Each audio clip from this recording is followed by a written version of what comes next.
सगळे झेन्झी आहे तिकडे. तर या झेन्झींना देखील कळलं पाहिजे की आपण ही परंपरा, ही शोभायात्रा कशासाठी करतोय. फक्त शोभायात्रा एक दिवस आलं की आपण या ठिकाणी मंदिराच्या प्रांगणामध्ये काय जमा होऊन एकमेकांना भेटणं हा याच्यातून हेतू नाही.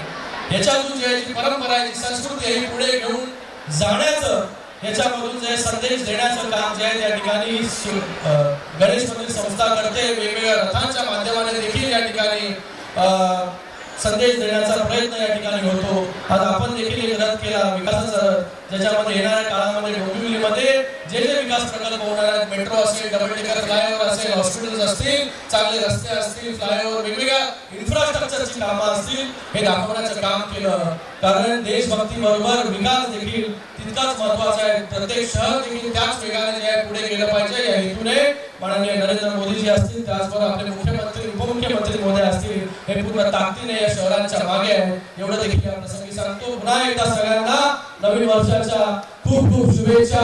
जय हिंद, जय महाराष्ट्र. धन्यवाद साहेब.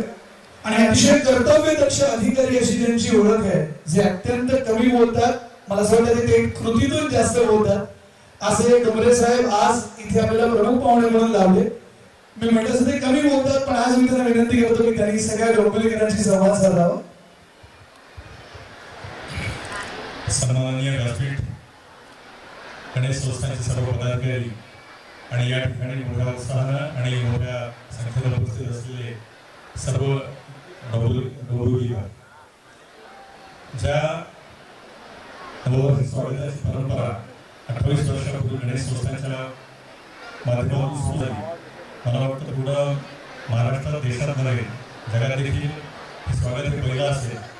आणि आज ही परंपरा केवळ डोंबिवलीपुरती मर्यादित न राहता, महाराष्ट्रापुरती मर्यादित न राहता, आता मी सांगितलं त्याप्रमाणे पूर्ण समुद्रापलीकडे गेलेली आहे.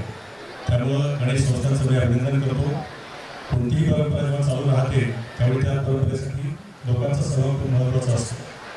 आणि डोंबिवलीकर ज्या संख्येने आणि ज्या उत्साहाने आज प्रतिसाद देत आहेत हे पाहून खरोखर नवल वाटतं की नजर जाईल तिथपर्यंत लोक दिसत आहेत. खूप वाढलेलं आहे, ते देखील कुठेही उत्सव करणार नाही. त्यामुळे आपल्या सर्वांचं मी अभिनंदन करतो. लोकशाही मराठी ऐका, पहा, जागरूक रहा.